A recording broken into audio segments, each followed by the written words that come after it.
বিভিন্ন হাট ইজারাদার টেন্ডার নিয়ে যে একটা অপকর্ম হয়েছিল, নিজেদের ভিতরে দুই গ্রুপের ভিতরে সংঘর্ষ হয়েছিল।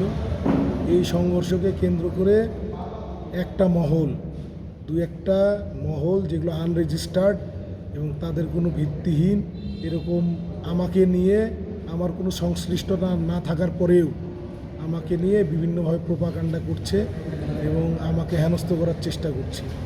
এতে আমার একেবারে মান সম্মান থেকে শুরু করে আমার ব্যবসার ক্ষতি হচ্ছে। আমি বলতে চাই যে সুষ্ঠু তদন্ত করে এটার যারা প্রকৃত অপরাধী এদেরকে শাস্তি দেওয়া, পরিবেশকে সুষ্ঠু করা।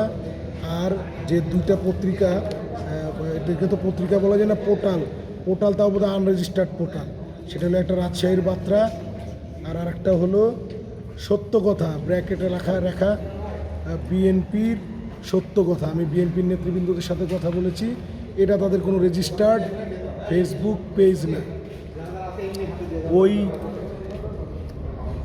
এদেরকে এরা পরিকল্পিতভাবে কারো দ্বারা প্ররোচিত হয়ে, আমার মনে হয় যে এদের সাথে অন্যভাবে আমাকে নিচু করার জন্য যে একেবারে অপপ্রচার চালাচ্ছে, এর তীব্র নিন্দা প্রতিবাদ জানাচ্ছি।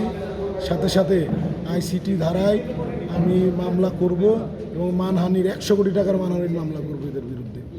আর আপনাদেরকে, আপনারা জাতির বিবেক, আপনাদেরকে আমার